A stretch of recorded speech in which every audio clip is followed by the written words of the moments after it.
ellos tres han realizado. Así que para mí es como una gran emoción juntarlos en esta mesa y escucharlos. Y bueno, sin más que eso, darles la bienvenida, agradecerles por estar acá con nosotros. Y voy ahora a presentar brevemente a cada uno. Bueno, primero le voy a dar la palabra al profesor Carlos Mazzota, que es licenciado y doctor en antropología de la Universidad de Buenos Aires.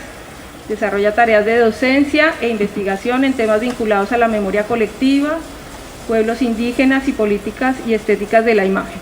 Ha realizado documentales etnográficos y curado exposiciones fotográficas en torno a estas temáticas. Algunas de sus investigaciones y documentales han sido premiados. Se desempeña como profesional principal del CONICET, docente de la Universidad de Buenos Aires y de Flaxo, y es director de la revista Corpus, Archivos Virtuales de la Alteridad Americana. Bueno, bienvenido, Carlos, te doy la palabra. Buenas tardes, hola a todas, a todos. Primero agradecer la invitación a participar en la mesa, una mesa de lujo, con Marta, con María. Siento como una alegría muy particular de estar aquí.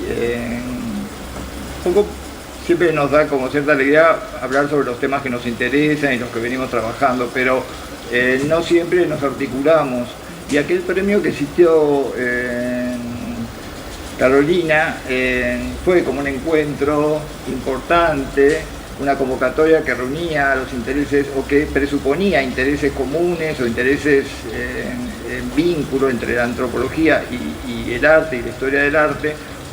Y efectivamente nosotros comprobamos, me parece, en nuestras investigaciones sobre esas temáticas, día a día comprobamos esa interfase que no superan nuestros campos, nuestros marcos, nuestras anteojeras disciplinarias, nos llevan directamente a decir, bueno, las herramientas de la antropología no alcanzan para dar cuenta de esto, las herramientas de la historia, las herramientas de la estética no alcanzan, bueno, hay que trabajar en interfaz, hay que trabajar en conjunto, lo que no siempre hacemos, por otro lado, ¿no?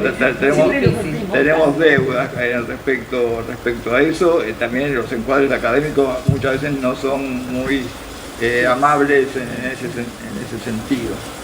Así que esta oportunidad, me parece como fantástica en ese orden, y muchas gracias a Carolina. Carolina no solo nos reunió a nosotros, también reunió una serie de bustos en la muestra, y a mí, me parece que hay una potencia acumulada ahí que tiene que ver con algo ready-made, tal vez, esto de reunir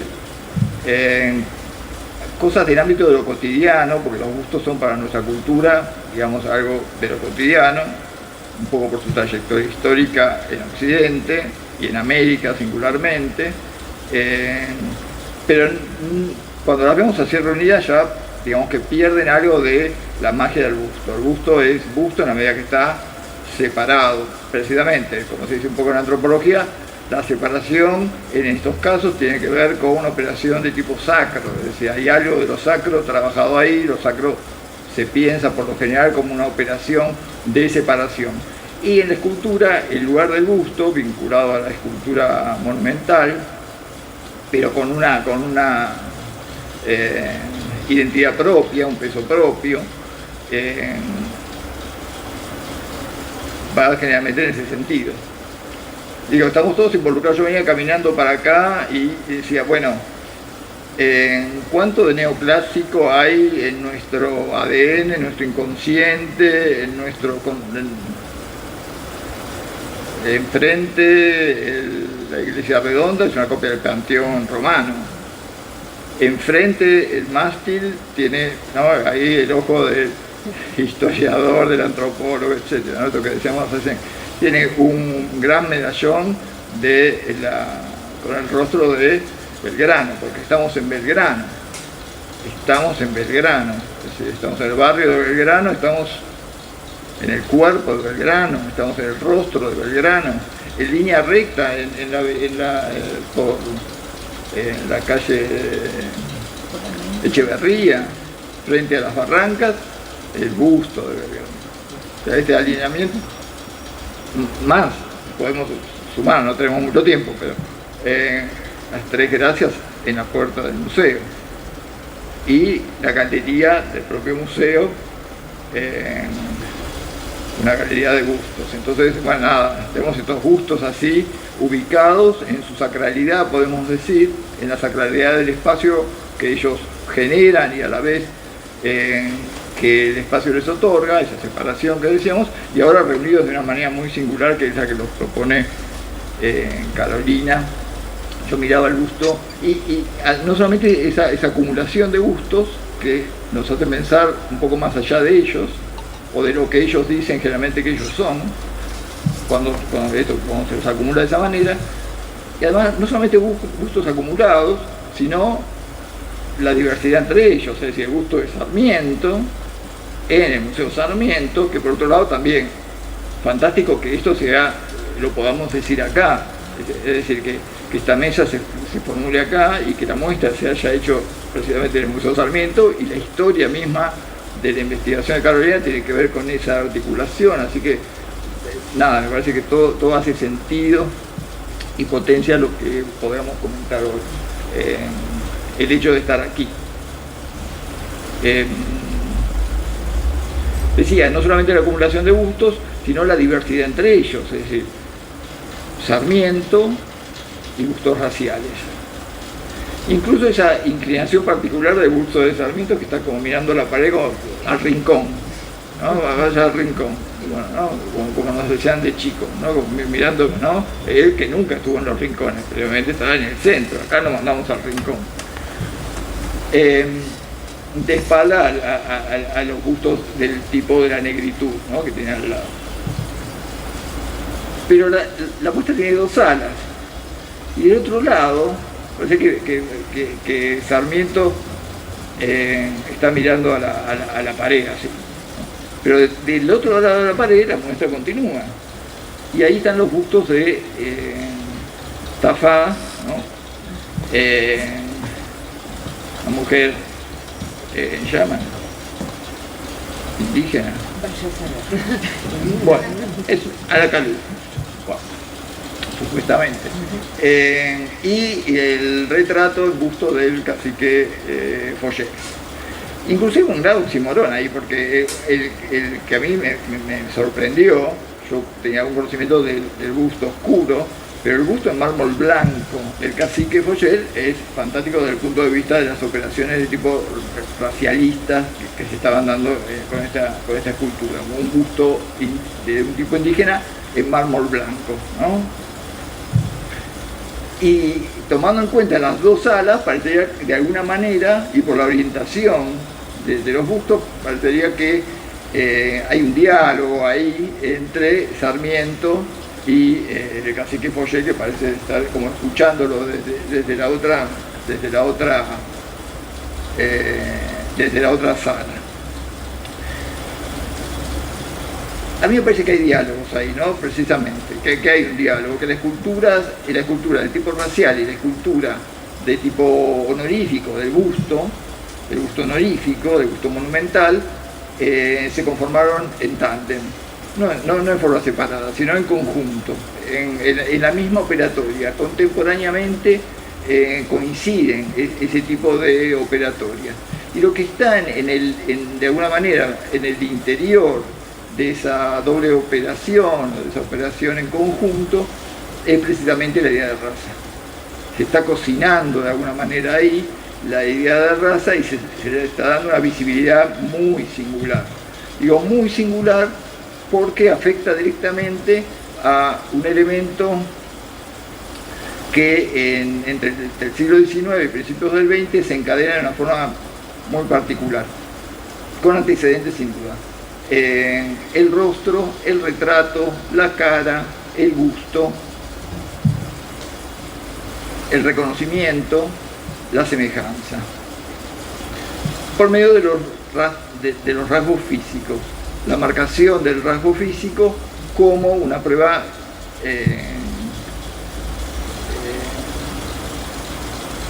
indubitable de la presencia de lo racial allí.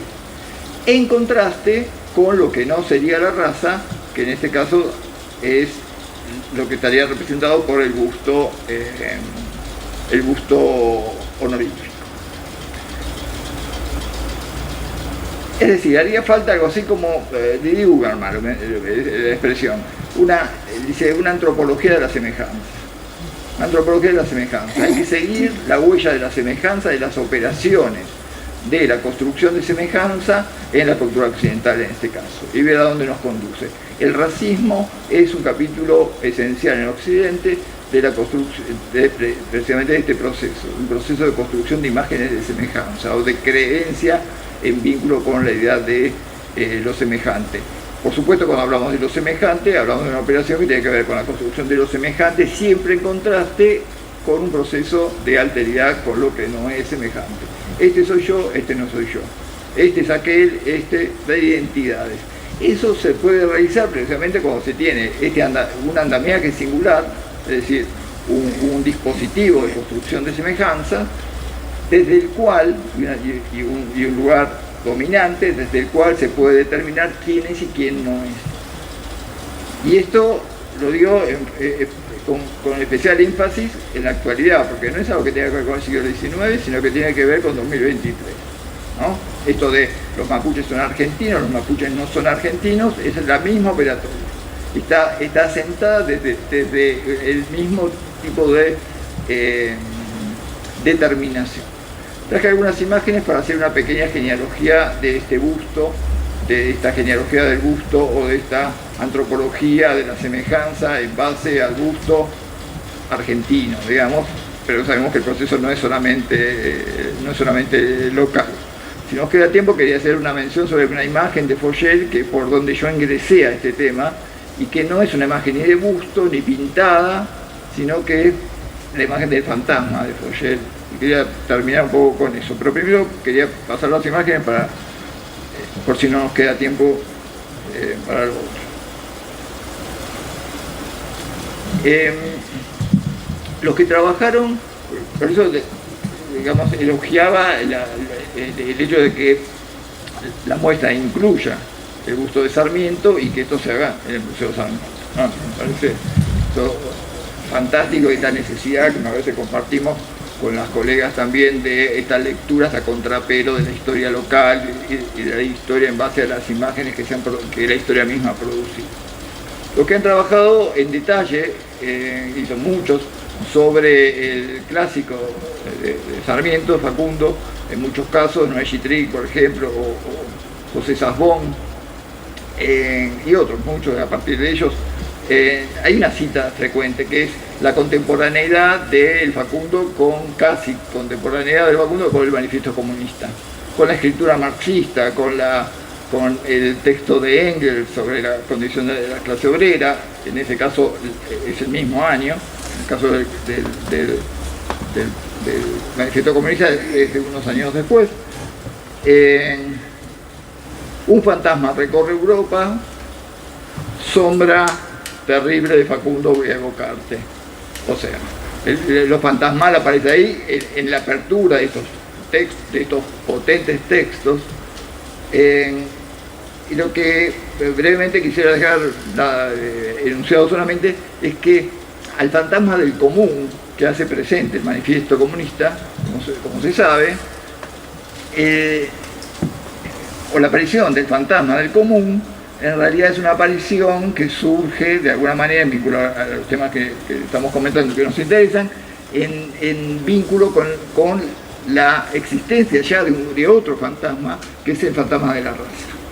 Fantasma que ya ha desarrollado, digamos, sus tentáculos, se ha expandido y ha conformado sus primeras bases, y esas bases tienen que ver, no exclusivamente, pero valga la redundancia con la palabra, esas bases, los pedestales, tienen que ver, digamos, con la articulación de la escultura con el racismo, que como bien señala en la exposición en Carolina, es una articulación entre el racismo, la noción de raza, el arte y la ciencia. Y algunas imágenes quería mostrarles en términos de esta superposición entre racismo, ciencia, escultura, siglo XIX y siglo XXI. Bueno, Sarmiento, hay un problema, como decíamos, con las caras, con las cabezas, ya ahí dando, no presente, el epígrafe. A los hombres se los degüella, a las ideas no. Es decir, el gusto, ¿no?, tiene que ver con cierta atención en el tema de lo craneal, y un poco con la conferencia que dio Irina Podgorny la reunión pasada, quedó muy claro también que la colección de cráneos en la antropología, en manos de la antropología física además, cumplió ahí un papel fundamental, también paralelo y contemporáneo. Cráneos, cabezas, mascarillas mortuorias también, y bustos, todo operando al mismo tiempo y por momentos interceptándose. Esta es la primera edición del Facundo. En la edición del 75, el busto de Sarmiento, ya presidente, ¿no? Es decir, acá hay varios bustos. Para apurar la cosa, digamos, Facundo es un busto. Además de una obra, es un busto. Es el busto de Quiroga. Yo lo que primero aprendí de Sarmiento es que era un sujeto pelado. Y ese canto, ¿no?, de la primaria. Gloria y loor, honra sin par, honra, ¿no?, la figura honrada. La honra y la figura es ¿no?, la conjunción entre honra y figura es el busto, en este caso. Y muy interesante en este caso porque el Quiroga, el Facundo que describe, no solamente el título, que adopte ese título, Facundo, o sea, en el busto está el personaje, en el nombre, el busto, el personaje, se identifican. Facundo, dice Noé Gillet, es descrito por su pelo. Es un hombre peludo, y por ser peludo es salvaje, bárbaro. No podemos detener en eso, pero nada, de vuelta, la antropología física, la protoantropología física, trabajando ya en el texto sarmientino. Y otro gusto que se está cocinando en el texto es el del propio Sarmiento, que es quien enuncia como un chamán la evocación de la sombra, ¿no?, del fantasma, en este caso, del propio Facundo.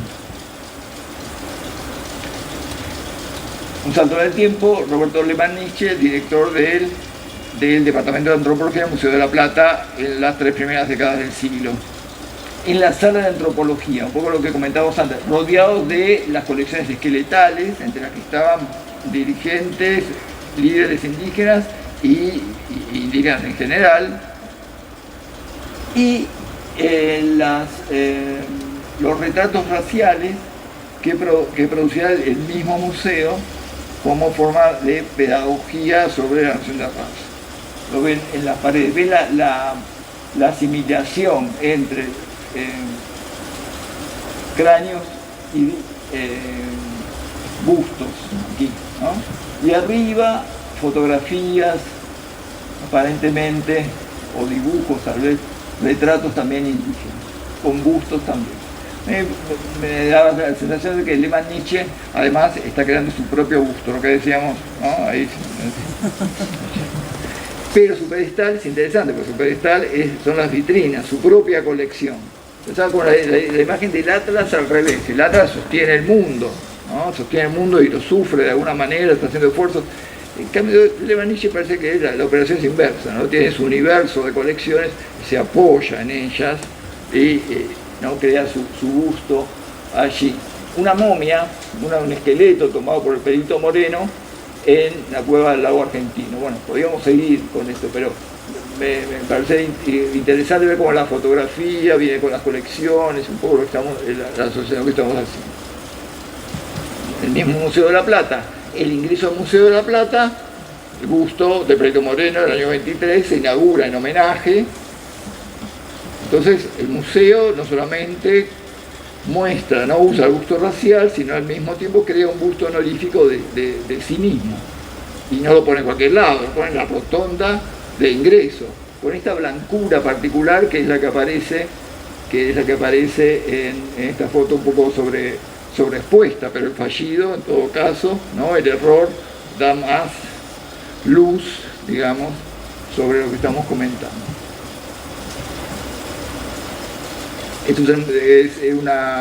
Estos paneles, como veíamos en la foto del Museo de la Plata, pero esto es el Museo de Antropología de Madrid. Bueno, son viejas esculturas del siglo XIX, cuando esto operaba. Ya ahora se lo muestra como algo exótico en antropología. La antropología ya no cree en estas cosas, por suerte, las critican, se quiere deshacer de ese pasado. Dos cositas. Los bustos aparecen como imágenes mortuorias, es decir, los ojos están cerrados, son todos hombres. Y acá aparece una mención, digamos, de género, que también abriría a otra serie de problemas, que es la mujer central aparece con otro corte, precisamente porque lo que expone ahí no solamente es la raza, sino también el erotismo, la sexualidad involucrada en eso. Hay una manipulación, un proceso de manipulación en el uso de estas imágenes, ¿no? Un poco evidente. El Museo Ambrosetti de la Facultad de Filosofía y Letras también tiene su propia galería de aquella época, por supuesto. Es una foto de Wanda Balbé, tesista doctoral, que está trabajando en el archivo del museo. Me pasó justamente ayer esta foto, digo, bueno, la tengo que incluir. Es lo mismo, el Museo Ambrosetti tiene un busto, no solamente busto racial, sino un busto del propio fundador, Ambrosetti. En el museo hay problemas de ácaros y ese tipo de cosas, lo protegieron al busto de Ambrosetti. Quiero decir, están vivos estas esculturas, están activas, no son solamente cosas del pasado. En el año 17, a raíz del caso de Maldonado en Chubut, un artista local hace una intervención al busto de Perito Moreno en la ciudad de Esquel. Crea con cerámica cráneos y hace simplemente esta intervención, rodea el busto de cráneos, como denuncia de esta historia, de la historia de el avance civilizatorio, la conquista del desierto, todo ese encadenamiento que en ese momento, con el caso de Maldonado, adoptaba una singular actualidad. El año pasado, un buen vecino, entre comillas, de la ciudad de Esquel, hace un acto particular que es lavar el busto, porque precisamente por las intervenciones que había recibido. Es decir, a mí me parece que la exposición de Carolina también es contemporánea a un proceso singular que tiene que ver con esta relación que se ha dado desde el año 19, por lo menos, también con antecedentes, de movimientos sociales con la intervención en el espacio monumental y en las esculturas precisamente. Estallido chileno, George Floyd en Estados Unidos, recuerdan esas manifestaciones que cargaron sobre los monumentos acusándolos de ideología racista, el monumento a Colón y otros militares americanos vinculados a la esclavitud, a la defensa del esclavismo, etc. Entre papeles encontré desde el año 17 también, caso Maldonado, estas titulares de La Nación, que me llamó la atención esta recurrencia sobre el lugar de la cara, que hacía mucho sentido en vínculo con lo que estamos diciendo, ¿no? Dice los mapuches y el juez cara a cara, y en la bajada también. Se encontraron cara a cara, se vieron cara a cara, como si la cara a cara, ¿no? Tendría algo, un poder singular, un interés. Quiero ver al mapuche cara a cara, quiero ver su cara con este otro tropo singular que se coló ahí, el gobierno busca blanquear.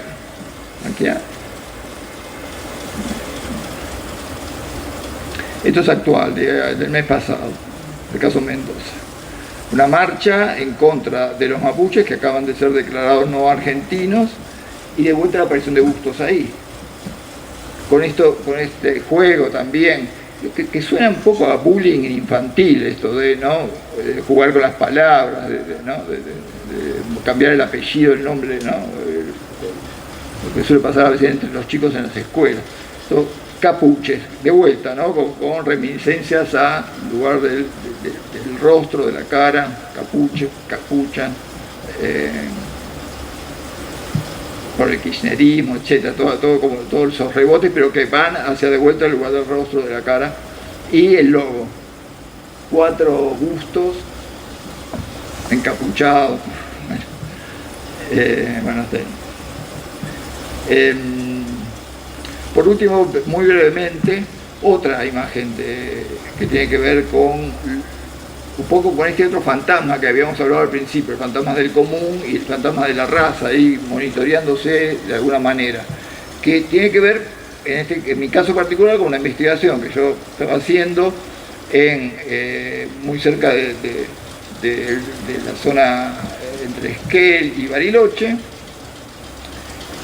cerca de un pueblo que se llama El Follel, en esa zona, El Follel. Yo trabajaba allí buscando un poco versiones locales sobre sitios muy antiguos con pinturas rupestres y preguntando a la población local, campesina, indígena, etc., me respondieron en algunos casos con un relato que era la aparición del cacique Follel, pero en forma fantasmal, no en busto, no en imagen tradicional, sí como una sombra, diría Sarmiento en todo caso. Y es cierto, en el lugar se mantiene una memoria que circula sobre el cacique que fue cautivo en el Museo de la Plata y finalmente, después de que su hija, su esposa murieron y sus compañeros, como Inacayá, también murieron en el museo, fue liberado y volvió a la Patagonia y no se sabe muy bien cuál fue su destino final. Aparece nuevamente en forma fantasmática en este pueblo singular. Digo singular porque el pueblo está en la zona muy cercana a George Lewis, o sea, no es cualquier zona. Es la zona, digamos, que tiene que ver con el último tramo de la conquista del desierto, tiene que ver con el siglo XIX, pero tiene que ver con las violencias actuales, no solamente con las violencias del pasado, sino con las violencias actuales. Lo que indica la aparición del fantasma ahí me parece que es esa contemporaneidad. Bueno, gracias.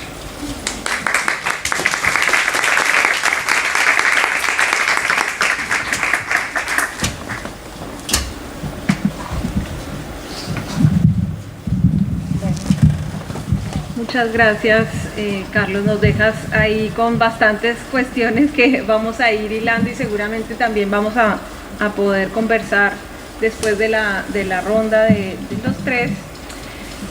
Bueno, vamos a dejar a Marta para el final, aunque trabaja también con las representaciones indígenas, y vamos a darle la palabra a María de Lourdes Guidoli. Ella es doctora en Historia y Teoría de las Artes de la Universidad de Buenos Aires, miembro del Grupo de Estudios Afro-Latinoamericanos del Instituto Ravignani de la Universidad de Buenos Aires. Es docente en la Universidad Torcuato Di Tella y del Certificado de Estudios Afro-Latinoamericanos de la Universidad de Harvard. Se especializa en la relación entre afrodescendencia y cultura visual en la Argentina. Publicó Estereotipos en Negro, representaciones y autorrepresentaciones visuales de afroporteños en el siglo XIX en el 2016 y coeditó El asedio a la libertad, abolición y posabolición de la esclavitud en el Cono Sur en el 2020. Bienvenida, Marilu. Escuchamos. A ver si escucha. Ah, sí. Bueno, muchas gracias. En principio agradecer al museo la invitación a participar de la mesa y por supuesto a Carolina que me invitó, y para mí es un honor estar participando junto a Carlos y Marta, por supuesto, y siempre aprendiendo. Seguimos aprendiendo, por supuesto. Y en mi caso yo traje, en relación con la exposición y con el trabajo de Carolina, quería presentar una relación o plantear una relación. Como dijo Carolina, yo trabajo con afrodescendencia y cultura visual en el siglo XIX y principio del siglo XX. Si bien tengo algún trabajito más contemporáneo, pero principalmente estoy centrada en ese periodo. Entonces, dentro de lo que es la escultura no hay demasiadas obras que refieran a la negritud. Entonces, básicamente la figura principalísima diría, es Francisco Cafferata, y es a quien me voy a referir en esta presentación. Francisco Cafferata, bueno, tal vez muchos de los que están acá lo conocen, por supuesto. es un artista argentino, un escultor argentino que se comenzó a formar acá, por supuesto, y fue después a Florencia, continuó su formación a fines de la década del 70, 1870, hasta mediados del 80.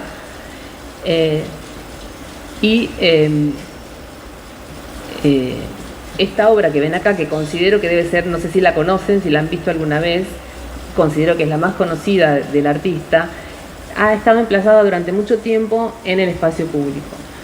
El año pasado nos pasó algo muy particular, muy extraño. Había venido un grupo de Estados Unidos por un seminario de arte afro-latinoamericano, y entonces la consigna era llevarlo a determinados lugares para ver obras o esculturas en el espacio público que refirieran a la negritud en Argentina, y por supuesto dijimos, vamos a ver la esclavitud en los bosques de Palermo. Y cuando llegamos a donde estaría emplazada la esclavitud, estaba el pedestal vacío, lo cual, quiero decir, la idea, o sea, lo que yo trabajo en relación a la afrodescendencia y cultura visual es la idea de la construcción de la nación en tanto proceso de invisibilización de esta población afrodescendiente. Entonces, que es lo que veníamos trabajando en el seminario, entonces llegar a un lugar donde ya la escultura era una situación. En principio me sentí muy mal porque no sabía que no estaba in situ, que no estaba allí, porque dije, qué horror, qué mal que quedé, pero además era un símbolo total de la absoluta desaparición, ya ni la escultura del esclavo estaba allí donde debería estar.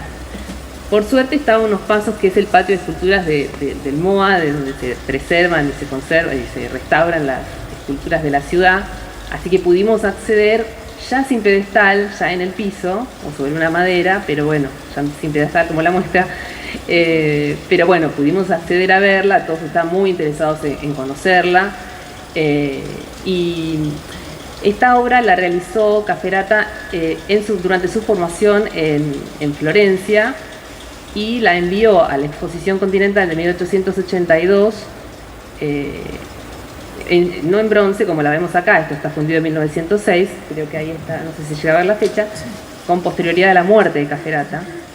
Él la envía y es una obra que es premiada, ¿no? Y aparecen una serie de comentarios muy halagadores respecto de la formación, es un artista muy joven, en ese momento debía tener cerca de 20 años, y lo que se aclaraba era esta capacidad y cómo iba evolucionando esta formación del artista, la calidad de la obra, o sea, el conocimiento de la anatomía, del naturalismo, de la academia, de la formación académica que estaba teniendo. Y también particularmente, en mi caso, me interesó centrarme en la representación del rostro, ¿no? Es un rostro que, bueno, no sé si se llega a ver acá, ¿no? Yo ahí lo veo medio oscuro. Es un rostro, si bien el cuerpo es un cuerpo exámine, abandonado, sin capacidad de respuesta parecería, el rostro es un rostro absolutamente de sufrimiento, ¿no? Y lo que debo decir es que además, como vemos en las otras dos imágenes, esta es una temática que es recurrente en las pocas que tuvo una corta vida. Cafferata, él se suicidó en 1890, menos de 30 años, y sin embargo tiene una producción, ahí hay un listado de las obras que están listadas, que se conocen, que se han conocido, que son 2 bustos de esclavo, la esclavitud, una cabeza de mulato, que es la que está acá abajo, y una cabeza de mulata que lamentablemente se desconoce el paradero. Es decir, que es un artista que está trabajando dentro de esta temática, ¿no? Y eso es algo que también me resulta interesante en función de lo que yo investigué acerca de esta relación entre afrodescendencia y cultura visual en el 19, porque además Cafferata en esta década del 80, bueno, a continuación hay una cita respecto de esta situación, de esto que estamos analizando acerca del racismo científico. No sé si se llega a leer, pero traje un extracto de un comentario sobre la obra que apareció en la Ilustración Argentina respecto de esta exposición, y traje la parte en la que se refiere al tema de la raza, ¿no? Y toda esta complejidad que se viene sucediendo, o que va a derivar en lo que va a ser el racismo científico, que es la aparición desde el siglo XIX de esta vinculación entre ciencia y estética, podríamos decir, ¿no? O sea, como decía recién Carlos acerca del neoclasicismo, esta idea del ideal griego, ¿no? Que aparece en estos primeros pseudocientíficos, podríamos decir, que van a derivar en lo que después va a ser el racismo científico, ¿no? Y en establecer estas conexiones entre la forma craneal, entre el ángulo facial, el tamaño de la cabeza y implicaciones morales, intelectuales, respecto de las razas. Y esto va a derivar, como digo, en el racismo científico y en la jerarquización entre razas superiores y razas inferiores. Bueno, ahí hay una serie de características que se mencionan que relacionan, como digo, lo físico, la apariencia física, lo medible, digamos, y aspectos intelectuales, morales y hasta espirituales referidos al alma, ¿no? Por ejemplo, y características que han estigmatizado hasta, podríamos decir hoy en día, a la población afrodescendiente. En esta misma,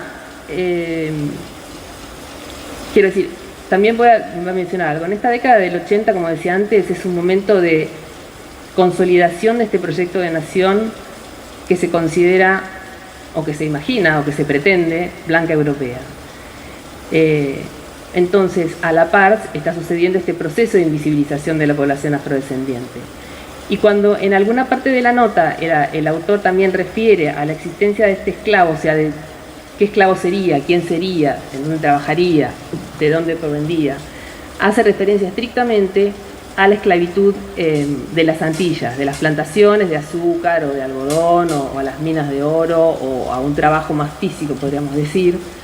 Y eso es un tema que es recurrente aún hoy en día porque suele mencionarse como una diferenciación, como que hubiera una gradación en la esclavización, ¿sí? Quiero decir, ser un esclavo de plantación es ser realmente un esclavo, uno lo suele escuchar, y se habla muchas veces de esclavitud benigna cuando el esclavo pertenece a una zona urbana, y me parece sumamente peligroso porque estamos hablando de compra y venta de seres humanos, porque estamos hablando de que la madre, que es quien otorga la esclavitud al hijo, es necesaria para procrear y generar más mano de obra, es abusada, es separada de sus hijos, son vendidos. Quiero decir, el tema de esa gradación que suele mencionarse y que se atenúa la esclavización en nuestro territorio o en otros territorios que no son de plantación, considero que es bastante peligroso y bueno, debería no seguir diciéndose, pero bueno, suele escucharse.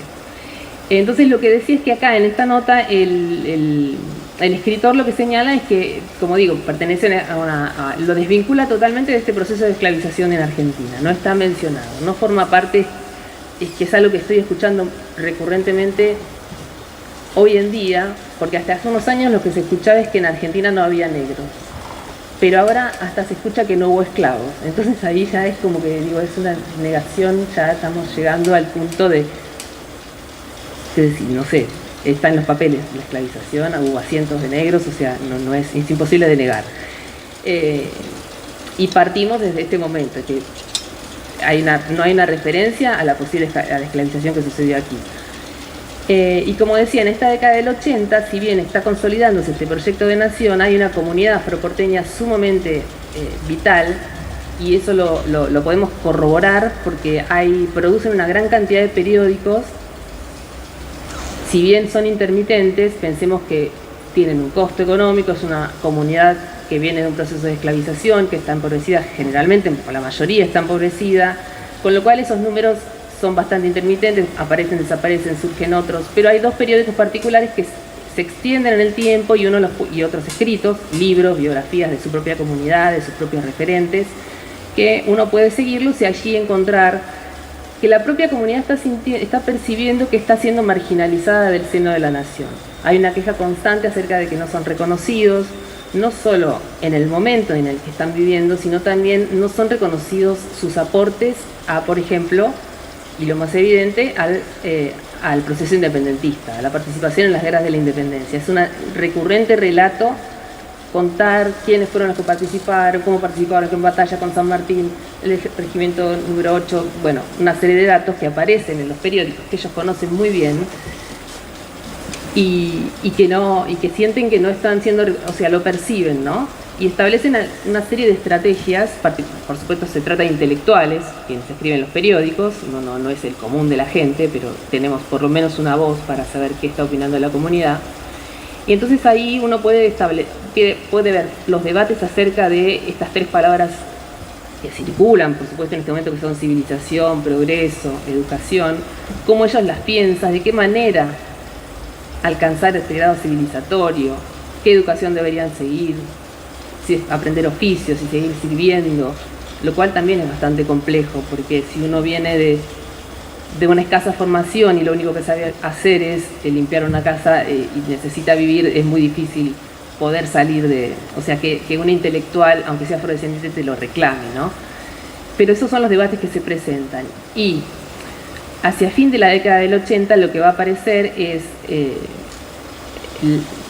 ya no están los periódicos, pero sí hay un dibujante, un artista que estuvo becado en Florencia también, que es un afro-rioplatense, o sea, nació en Uruguay, pero vivió casi toda su vida aquí, que propone o crea una comisión para crear un monumento a Falucho. No sé si tienen idea que Antonio Ruiz, Falucho, hay una estatua de Falucho que no es la que él proyectó, Cajerata proyectó, pero este artista, que se llama Juan Blanco de Aguirre, propone o crea esta comisión para levantar dinero, o sea, por supuesto para levantar el monumento, y la figura de Falucho, cuando uno lee los textos de la comunidad, no es una figura relevante, no está en ninguna de las biografías, no es muy mencionada en los periódicos, es muy escasamente, son otros los militares que son mencionados y que los clubes políticos vinculados a las elecciones llevan los nombres, como Club Barcala o Club Sosa, son otros los nombres propios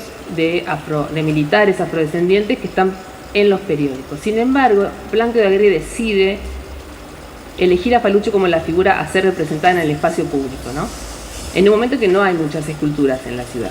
San Martín, Belgrano, Lavalle, Mazzini, no sé qué más, Valentina Alsina, no me acuerdo. Son poquísimas, en 1889, para ese momento, y entonces él decide elegir esta figura que ha sido biografiada, o sea, biografiada por Mitre, ¿no? Él establece así, trata de establecer una conexión con la figura de Bartolomé Mitre todavía, y que además está escribiendo en ese momento, en el 89, la historia de San Martín, establecer esta conexión con alguien importante para que evidentemente era un nombre conocido, seguramente Barcala o Sosa no lo fueran para el resto de la comunidad, para el resto de la sociedad. Entonces es una estrategia interesante de negociación en tanto ser reconocidos, ¿no?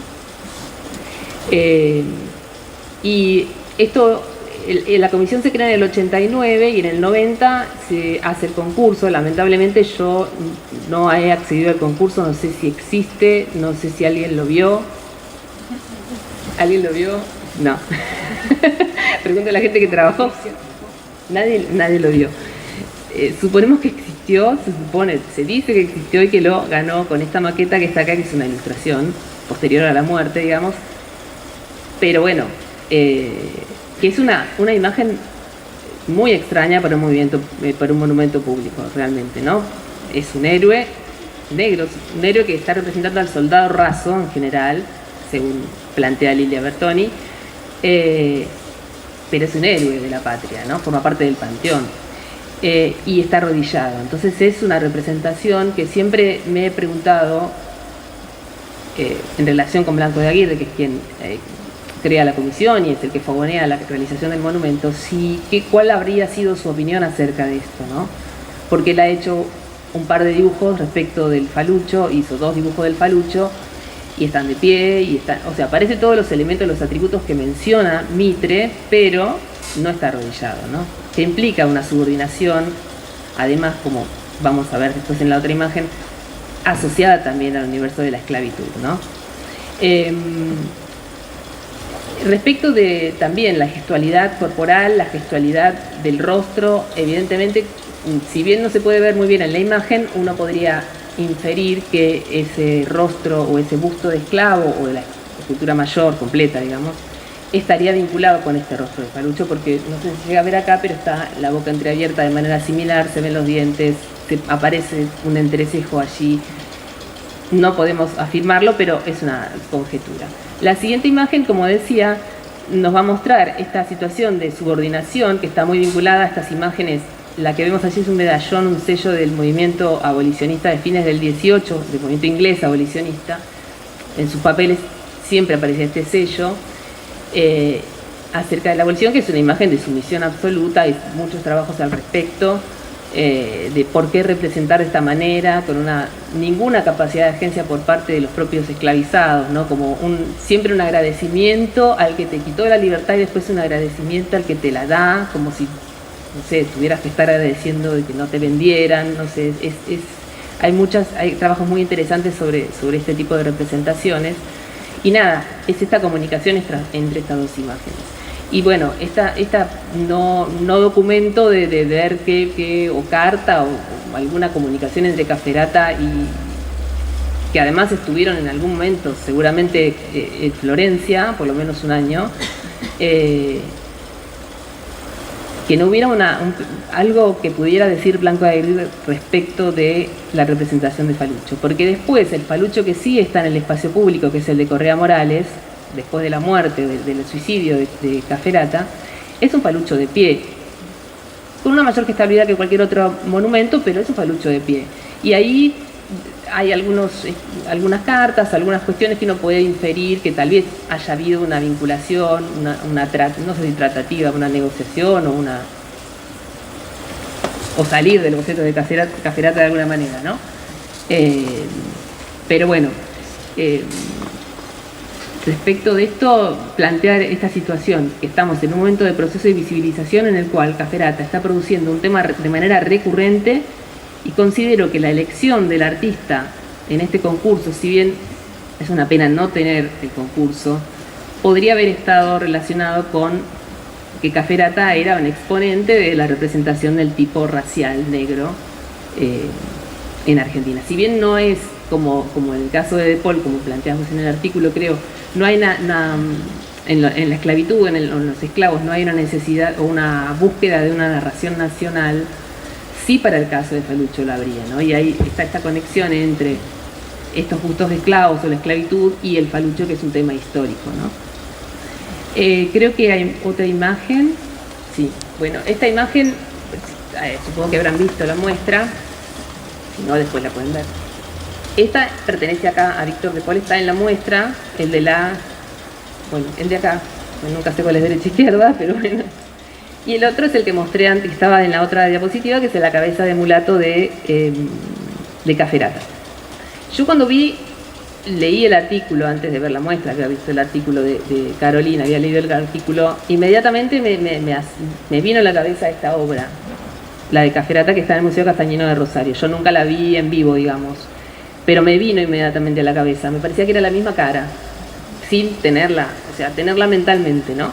Entonces, bueno, intenté, esto es una primerísima aproximación a tratar de establecer algún tipo de vínculo entre estas dos obras, si bien lo que dificulta también poder...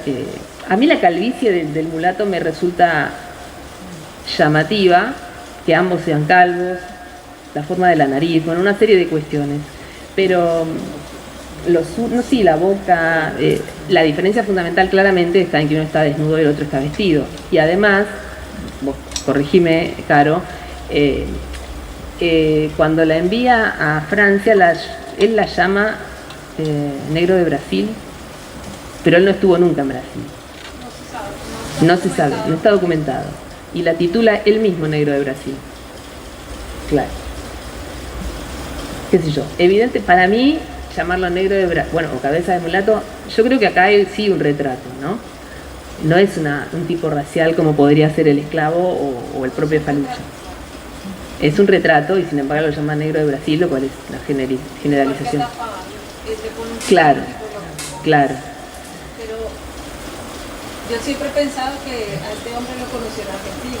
A este hombre, y yo digo que es el mismo.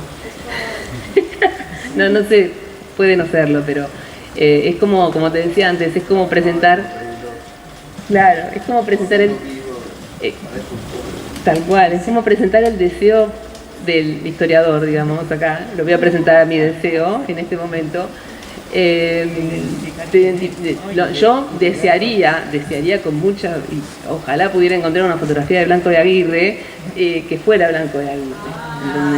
Es como que, digamos, es mucho, ¿no? Es como que es demasiado lo que pretendo. No, es que evidentemente circulan por los mismos lugares. O sea, hay primero, como en Florencia, con Correa Morales, que está antes que Caferata en Florencia, tienen que haberse cruzado, obviamente, compartir. Y acá después, con el tema de la comisión, el monumento a Falucho, o sea, tiene que haber algún tipo de referencia. Ya con De Paul, ahí se me pierde un poco, pero es como mi deseo íntimo de encontrar que, quiero decir, es una figura para mí Blanco de Aguirre, siendo digamos, el artista con muy pocas obras, no muy lindas, podríamos decir, pero bueno, muy pocas obras que se conservan mal catalogadas, encontradas así de intuición, podríamos decir, en una lista. Es decir, bueno, Falucho, por ahí, y no tiene, es anónimo y sin embargo está firmada la obra.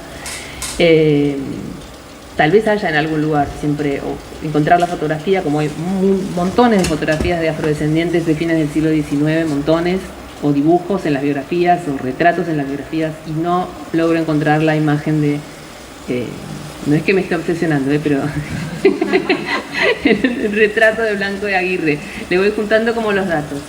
Porque hay también, quisiera mencionar esto, que refiere, me parece que es inquietante, en las biografías o las mínimas biografías que se han escrito sobre Blanco de Aguirre, que ponen dataciones de nacimiento, muerte, no me acuerdo si es 1892 el año de muerte que se señala, Lozano Mohan, no me acuerdo quién es el historiador, que murió en la cárcel por un hecho, no sé si de perversión, una cosa así, una cosa terrible, digamos.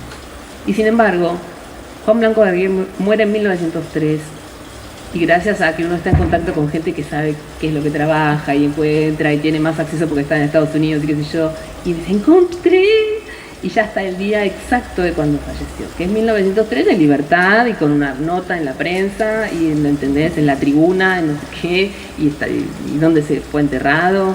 Entonces, ese destino trágico, ¿no?, de plantear que Blanco de Aguirre, si bien tuvo un pleito,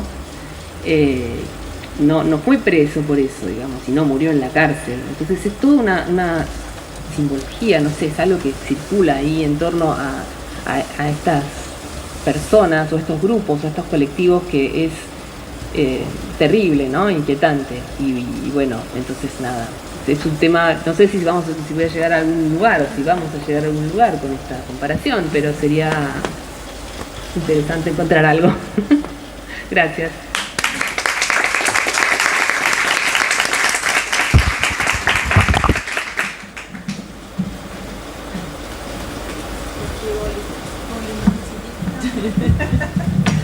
Bueno, muchas gracias, Marilu. Bueno, me encanta que la mesa también haya estimulado como otros nuevos emprendimientos de pensar también, para pensar a partir de lo que existe, que es poco, ¿no?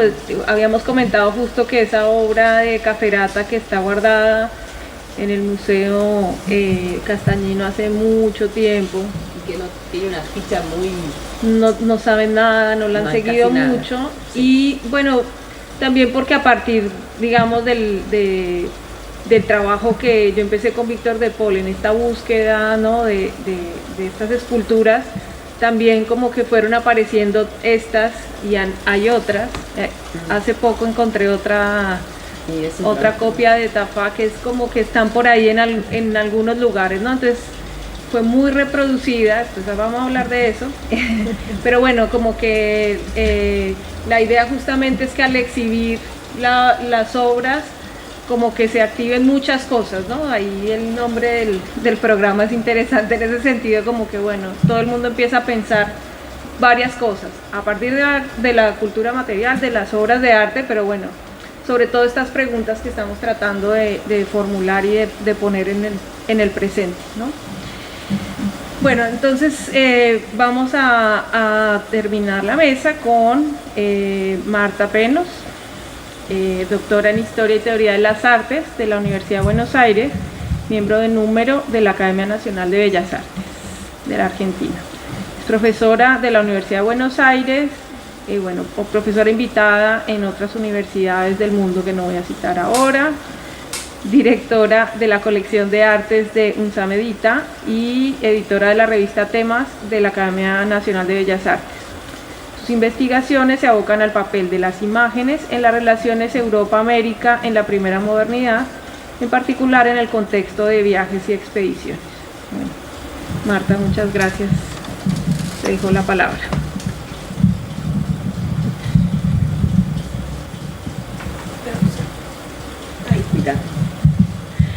Bueno, gracias Carolina y gracias al museo también por la invitación. Me hace bien volver sobre temas que por ahí, como Carolina mencionó antes y también Carlos, fueron una preocupación desde hace más de 20 años y que recurrentemente vuelvo a ellos tratando de volcar algún dato nuevo, un cambio en el ángulo de la mirada, ¿no? Y esta es una ocasión interesante porque, bueno, como dijeron todos, es un encuentro, un intercambio, una posibilidad, más allá de esos encuadres disciplinares que a veces nos restringen, de poder verdaderamente dialogar, ¿no? Y yo ya tengo millones de cosas que me fueron surgiendo de las presentaciones. Si querés poner las imágenes, la primera imagen,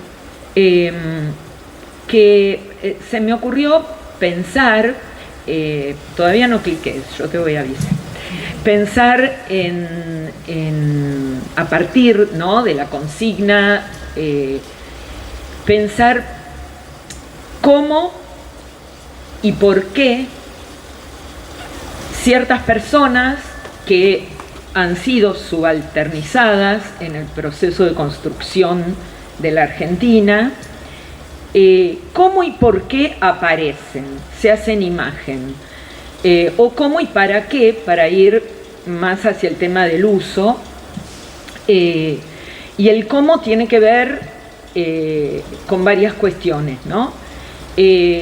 Por medio de qué procedimientos técnicos, en este caso estamos viendo una fotografía, pero tenemos grabados, tenemos pinturas, y estos medios técnicos implican también maneras de mostrar, ¿no?, formas de representar, que nos llevan a otra dimensión del cómo, que son las convenciones, ¿no? Las convenciones en cuanto a encuadres, composición, relación, figura-fondo, uso o no de la perspectiva lineal, todo eso en colisión a veces, en colaboración otras, con lo observado, ¿no?, con lo efectivamente real, por decirle así. Creo que podemos ponernos de acuerdo de que existe lo real, si no la realidad, por lo menos aquello en lo que estamos de acuerdo, que no somos cada uno de nosotros. Con esa premisa de pensar los cómo y los por qué y para qué, se me ocurrió empezar con una imagen que es esta del álbum de los ingenieros Encina y Moreno, que inician un viaje en 1882 de relevamiento topográfico, es decir, lo que ellos van a hacer es medir, y medir obtener varios datos, ¿no?, datos cuantificables, y van acompañados de un fotógrafo, que es Pedro Morelli, que va a ir también registrando, ¿no?, este viaje de una manera muy singular. Lo que me interesa, esta expedición, que tiene estos objetivos así tan neutrales, objetivos, ¿no? O sea, no tienen en apariencia nada que ver con la conquista del desierto. En realidad es complementaria esta expedición a la del coronel Conrado Villegas, que va en 1883, entre el 82 y el 83, a terminar definitivamente con los últimos focos de resistencia indígena. Y justamente en Cine Moreno lo que tienen que hacer es, digamos, hacer este relevamiento entre los ríos Limay y Neuquén. ¿Por qué empiezo con esta imagen? Porque aquí, bueno, se ha hablado de invisibilización, se ha hablado de emblanquecimiento. Bueno, acá directamente es la nada misma, en el sentido de un espacio disponible que está siendo apropiado y que muy pronto va a transformar esas características de hostilidad, difícil acceso, aridez, ¿no? Toda una serie de connotaciones negativas en otras valencias, ¿no? De carácter positivo. Cuando en este proceso se incorporan al territorio nacional. No todas las imágenes del álbum están ausentes de figuras. Creo que en algún trabajo Carlos lo llamó escenificación de la ausencia, ¿no? Hay figuras, las que más aparecen son las del propio contingente de expedicionarios, que aparecen en dos variantes. Una es como esta, en un equilibrio en cuanto a la relación figura y espacio que las contiene, bastante, digamos, equilibrado, y aparecen como si estuviesen, bueno, acá no sería el parque de una quinta, pero en otras aparecen ahí como posando incluso, ¿no? Ya muy como si este espacio fuera frecuentado, fuera familiar, no hay, digamos, ninguna situación que anuncie peligro, ¿no? La otra variante, que no traje ninguna, están minimizados, ¿no? Son como chiquitísimos, y esto tiene que ver con dar la idea de vastedad, ¿no? Y de reforzar quizás el sentido épico, ¿no? de este avance sobre el llamado desierto. Pero los indígenas sí aparecen, poco, pero aparecen. Puse dos, la primera que puse, sí, es esta que se llama Bosque de Ñires, donde posan, evidentemente llevados ahí, ¿no? En forma compulsiva, varios indígenas integrados en ese bosque como si fueran lo mismo que los árboles. Y el epígrafe, que no quería meter muchas cosas en la diapositiva, el epígrafe dice como Bosque de Ñires, altura barométrica, pim pum pan, temperatura del día, no sé qué, o sea, todos esos datos crudos, ¿no? Científicos. Y luego, finalmente, indios prisioneros. Un momento, ya digamos, no significan ninguna amenaza, son parte de una naturaleza que está siendo dominada. Y están, digamos, bien vivos, ¿no? Están parados ahí, posando, pero se van a morir, o sea, y cuando digo se van a morir, lo estoy diciendo en un sentido amplio, van a desaparecer, ¿no? De hecho, hay dos, y puse una, de estas figuras que aparecen durante los hallazgos y excavaciones de chenques o cementerios indígenas. Están los indios vivos y están los que ya no están, digamos, ya no están vivos, pero que van a ser también incorporados al conocimiento científico, como bien mostró Carlos antes, con estas colecciones de cráneos, de esqueletos, ¿no?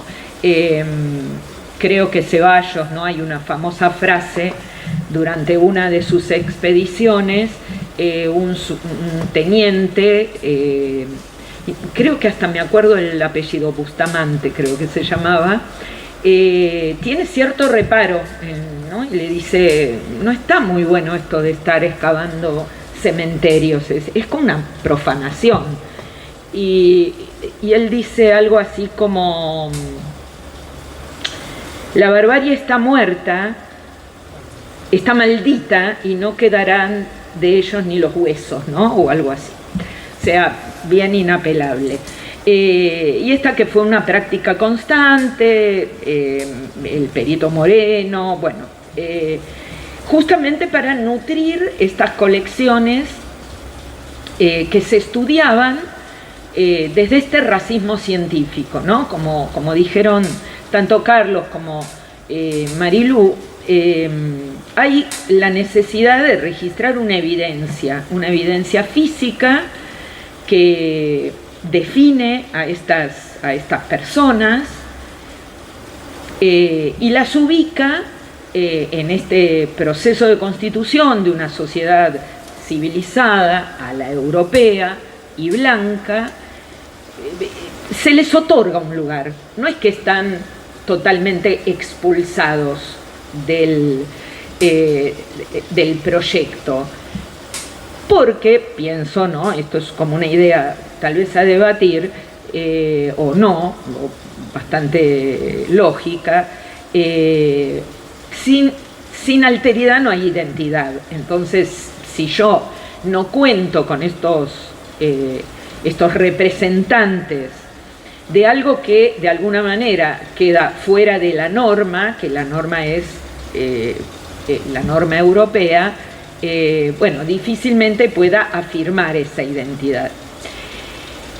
Entonces están los indígenas destinados a desaparecer como tales, ¿no? En todo caso, se tendrán que integrar como mano de obra barata o gratis, y, digamos, se transformarán en peones rurales, en obreros, etc. Van a morir. Como efectivamente se muere, la siguiente, una de las imágenes más estremecedoras, ¿no? en lo que es el corpus de fotografías de indígenas en la Argentina, que es esta que forma parte del álbum de Popper, de Julius Popper, este aventurero, empresario, aparece a veces incluso enaltecido. Parece mentira, pero todavía he leído biografías de los últimos 20, 30 años, donde dice un emprendedor, ¿no? Un hombre que tenía altos objetivos a cumplir. Esto es más al sur, es en Tierra del Fuego, lo que se conoce, ¿no? Como cacería de indios, que no solo la llevaba adelante Popper, sino en este momento, del 80 en adelante, fue muy frecuente por parte de los hacendados ingleses que necesitaban avanzar sobre las tierras para la cría de ovejas. Como fuese lo que a mí, digamos, me interesa marcar en este cuerpo, ¿no es cierto?, en este cadáver que se hace visible, en todo caso es interrogar la verdad de la imagen, ¿no? Que me parece que es eso lo que tiende un puente hacia el presente. Porque más allá del uso de la imagen, que hay que decir, el álbum, Popper, muy orgulloso, que tiene otras tantas, ¿no?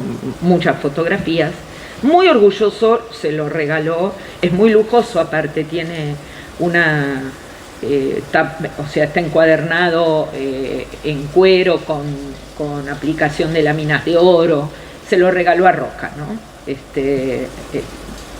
No, perdón, a Juárez Selman, me equivoqué de presidente. ¿Cuál es la verdad de esta imagen, no? Y yo diría que es una imagen que en los términos actuales habla de una atrocidad.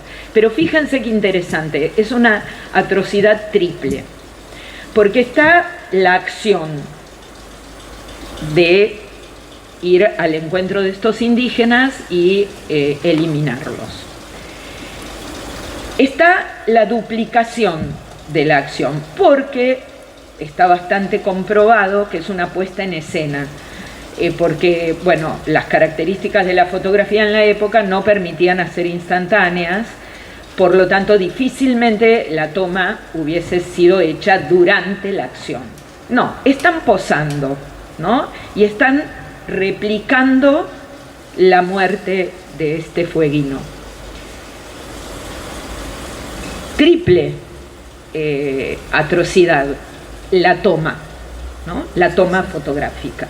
O sea, que sin embargo es la que permite que esa atrocidad, la primera, llegue a nosotros y le demos otro uso a la imagen, la resignifiquemos en este diálogo, ¿no?, entre el carácter histórico y el carácter transhistórico de la imagen, ¿no?, que puede justamente activarse en diversos sentidos de acuerdo a nuestras inquietudes, nuestras preguntas, ¿no?, del presente. Pero las más relacionadas con la muestra, porque son bustos justamente, son estas tomadas a posteriori de las campañas, ¿no?, iniciadas en 1879, de estos grupos, muchos de ellos jefes, como es el caso de Sayhueque, y sus familias, que fueron trasladadas a Buenos Aires,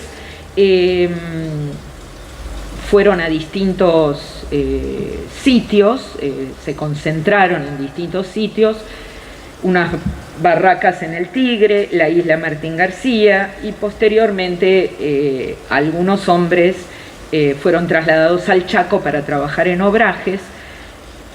Imaginamos, ¿no?, cuál pudo ser el destino de estos hombres, y las mujeres y niños pasaron a servir gratis, por supuesto, en casas acomodadas, porque se les daba techo y comida y educación, supuestamente. Estas imágenes, que pertenecen a la tipología de frente y perfil, sí fueron insumo.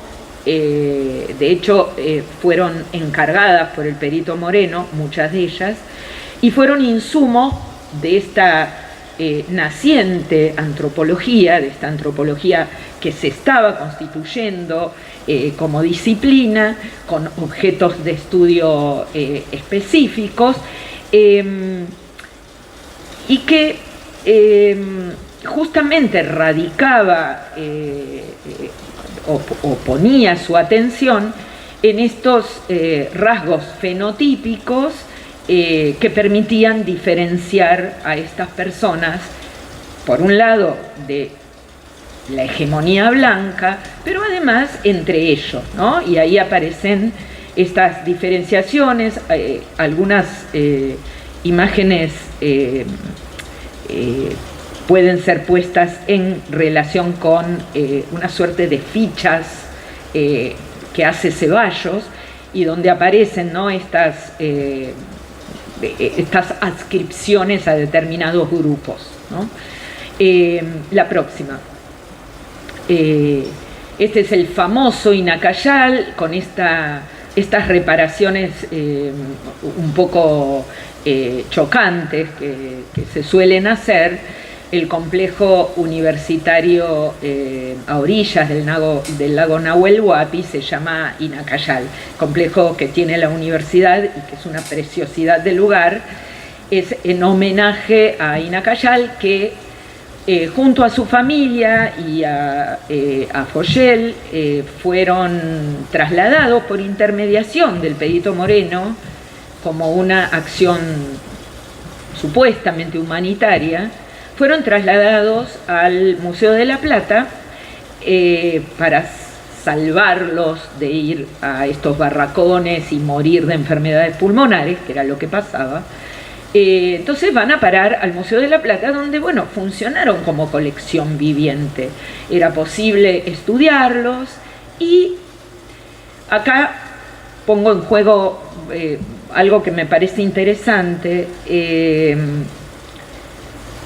De alguna manera las imágenes donde no aparecen los indígenas del álbum de Encina y Moreno, se puede decir que los indígenas están subexpuestos, ¿no? Y estoy usando unas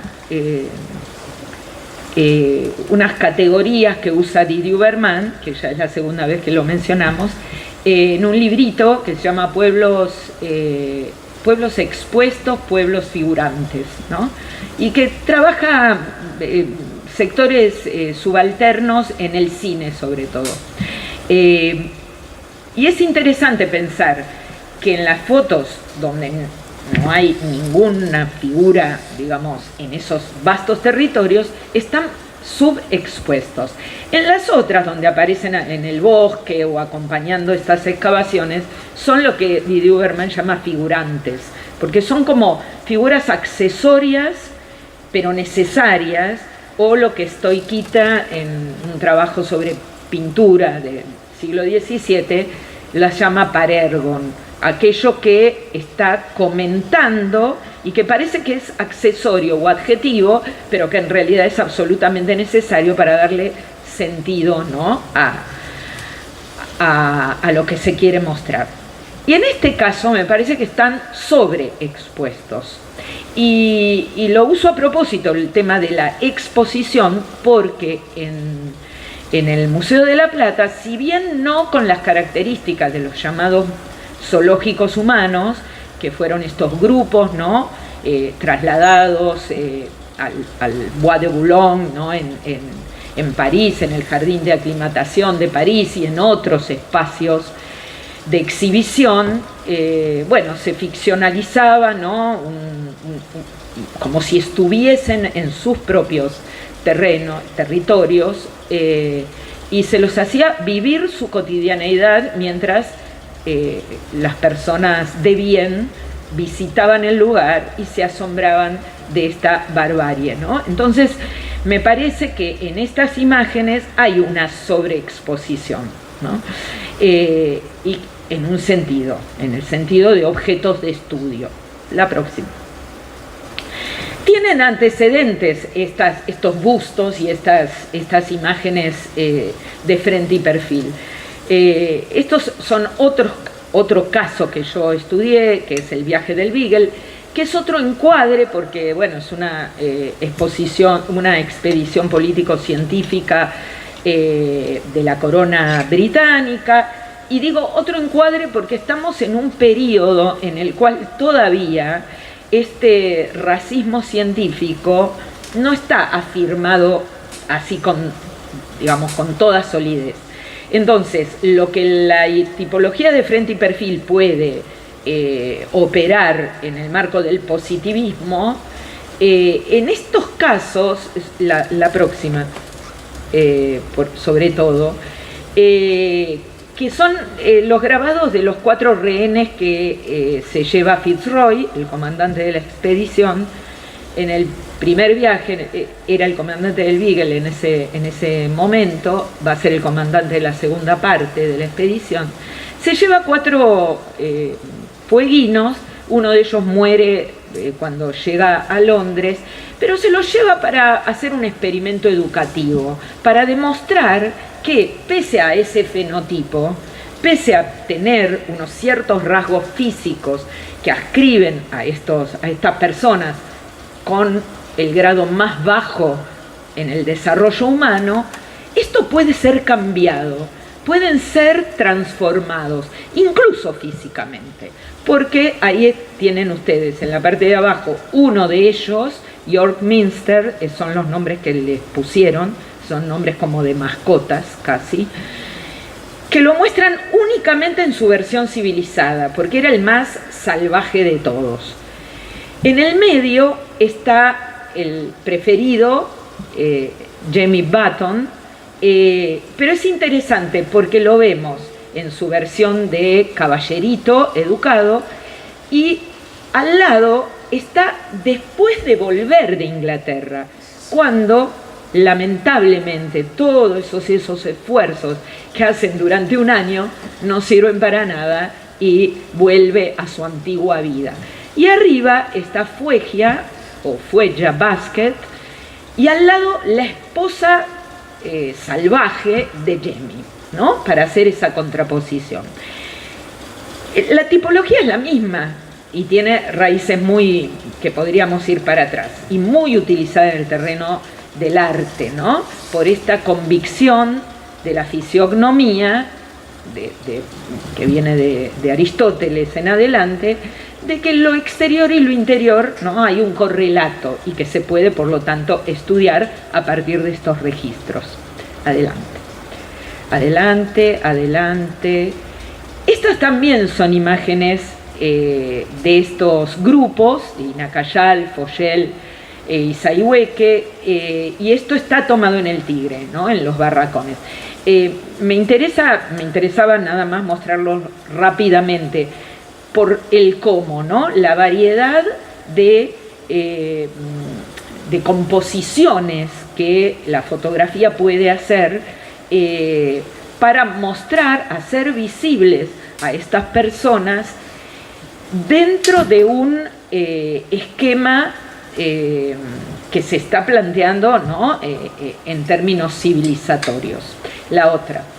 Y esta, que es un poco anterior, que es el famoso tigre de las Pampas, por su ferocidad, Pincén, que es una puesta en escena, ¿no? En el estudio de Antonio Pozzo, de este fotógrafo que también participó de las campañas al desierto en 1879, no solo le ponen un fondo para que parezca que está en las Pampas, sino que el Perito Moreno le da la lanza, el chiripá, las boleadoras, lo hacen que se saque la camisa, estaba prisionero, y que haga de sí mismo, ¿no?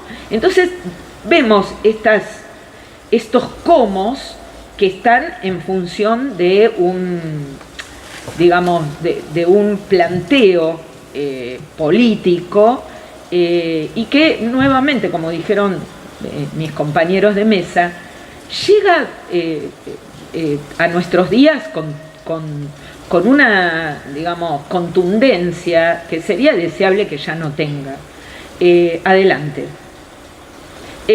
Traje estos poquísimos ejemplos de los usos de este tipo de imágenes ya en tiempos recientes. Son distintas portadas o afiches de filmes que obviamente resignifican esta idea de para qué mostrar rasgos fisonómicos, para qué estos bustos. Porque acá opera, y con esto ya termino, la famosa portación de aspecto, ¿no? Por eso digo, esto llega a nuestros días. ¿Cómo leo yo una figura humana? ¿Cómo interpreto yo un rostro, unos rasgos físicos? ¿Cómo los interpreto en términos de quién es esa persona en mi sociedad? ¿Y cómo la pienso en relación a mí? En el terreno de las artes visuales, a partir de esta idea de la aportación de cara, ¿no? Sobre todo, es que se han hecho algunas elaboraciones, y creo que traje nada más la de Marcelo Grossman, que es una famosa serie que hizo en 2010, que se llama Culpable, a partir de del trabajo, ¿no? Con un trabajo digital de superposición de fotos de prontuario y de fotos de personas que no han sido procesadas, ¿no? No han sufrido, digamos, un proceso policial o judicial. Para demostrar un poco que todos, ¿no? Somos posibles de ser señalados en un sentido de culpabilidad. Y plásticamente, en lo visual, proponer una dilución de esos rasgos que llevan a culpabilizar. Y finalmente me meto con el terreno de Marilú, del área de Marilú. Esta es la última, una serie de la artista afro-norteamericana Carrie Mae Weems, que se llama Desde aquí yo vi lo que pasó y lloré. A partir de fotografías también de frente y perfil, tomadas de individuos capturados en África y trasladados a los Estados Unidos. La serie tiene muchísimas fotografías, va dando cuenta de la transformación de estas personas que incluso podían formar parte de las élites de ciertos grupos, como es el caso de esta mujer, con su tocado, su peinado, tiene también ornamentos, ¿no?, en su cuerpo, y se transforma en un objeto de estudio, ¿no? En el arte, para volver al inicio, que eran estos diálogos posibles entre la antropología, el arte, la historia, los estudios de cultura visual. En la propia producción artística también está la posibilidad de utilizar y mostrar de otra manera, ¿no?, este tipo de imágenes. Bueno, con esto cierro, me pasé, ¿no? Horrible.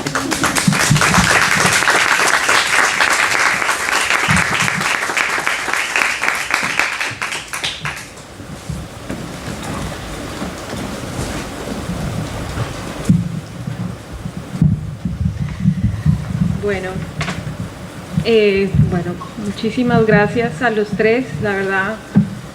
Bueno, no tengo mucho que decir porque sí tengo algo importante que decir, que me siento muy contenta de haber armado esta mesa, de haberla, todo este programa lo estuvimos diseñando también en conjunto con Carlos Salamanca, Carlos Mazota y Lorena Cañuqueo, con los que arrancamos.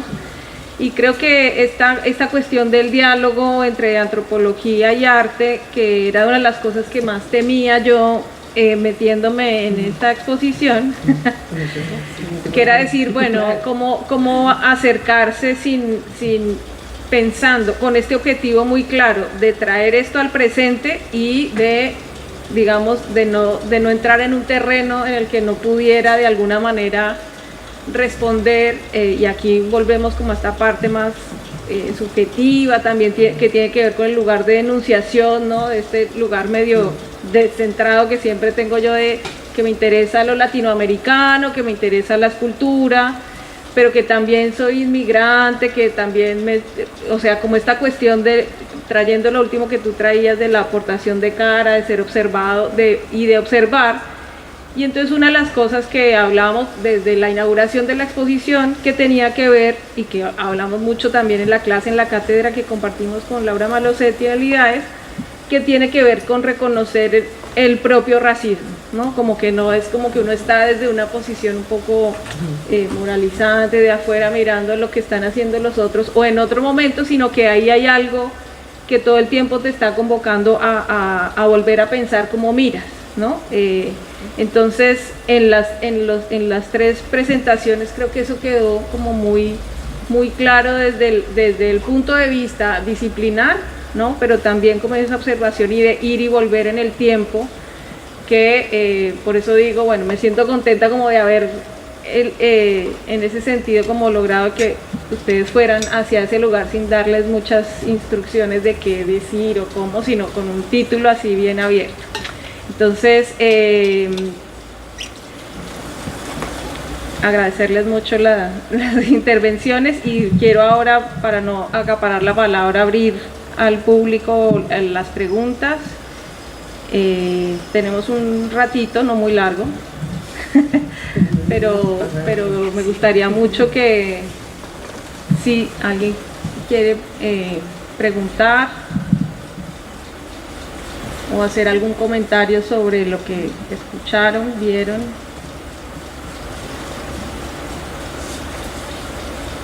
O en la misma mesa, si quieren. Alguna...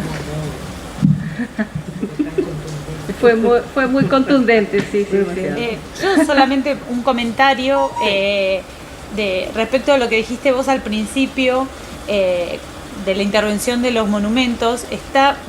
Lo quería comentar porque está sucediendo ahora en la comunidad de restauradoras y restauradores a partir de muchas intervenciones, no de estos monumentos, sino de cómo abordan la disciplina de la restauración, esta restauración de esos monumentos. Por ejemplo, lo que sucedió en México con el Ángel de la Independencia, cuando las mujeres, después de una protesta por los femicidios que estaban sucediendo en México, pintaron con bombas de color y demás el Ángel de la Independencia, y el gobierno pidió a los restauradores que restauraran, es decir, que cubrieran todas esas pintadas, ¿no? Y hoy está pasando muchas cosas en Latinoamérica respecto de esto, pero no sabemos cómo responder frente a lo que sucede socialmente en estos monumentos. Por lo menos la disciplina de la restauración no está sabiendo resolver cómo documentar, cómo restaurar, si tapar o no tapar, porque el tema es, en muchos casos lo que se pide es que se borren esas digamos, expresiones. Y recordando lo que mostrabas de la escultura, que en realidad, este vecino que fue y limpió toda esta escultura, ahí están todas estas situaciones que están sucediendo socialmente, ¿no? Quienes están a favor y quienes están en contra, y todo esto sucede en estos monumentos, ¿no? En estos bustos, en estas esculturas, está sucediendo en la comunidad de restauradores. No sabemos cómo resolver esta problemática social, ¿no? Un comentario que me surgió y no sé si viene al caso, pero...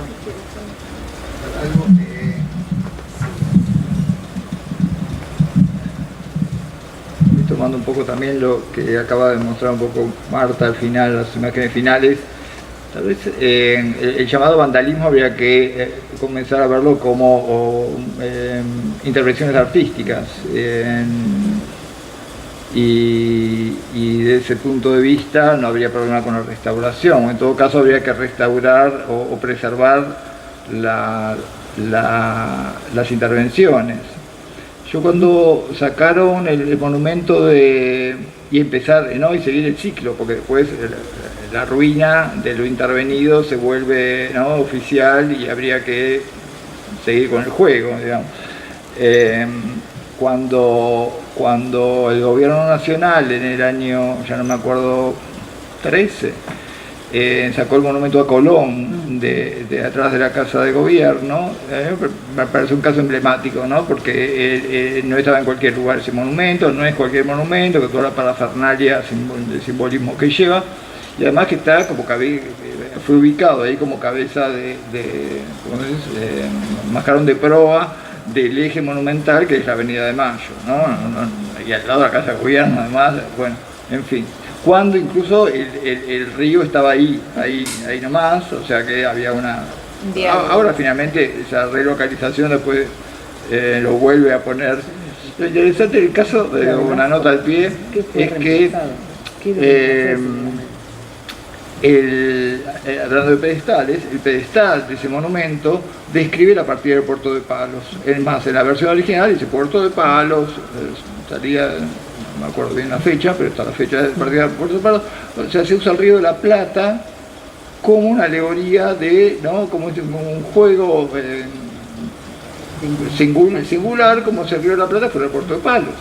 En todo caso, describí en América la llegada, que es otro de los estereotipos, de los clichés, ¿no? Colón llega a América.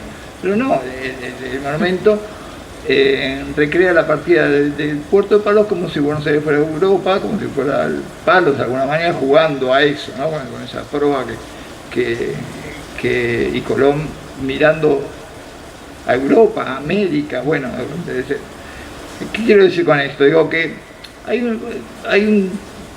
una acumulación ahí de violencias simbólicas involucradas que desde el punto de vista de las investigaciones, el análisis, no deben pasar desapercibidas. Es decir, no están dichas explícitamente, aunque casi, digamos, por decirlo de esta manera, si se lee en los términos que estoy comentando.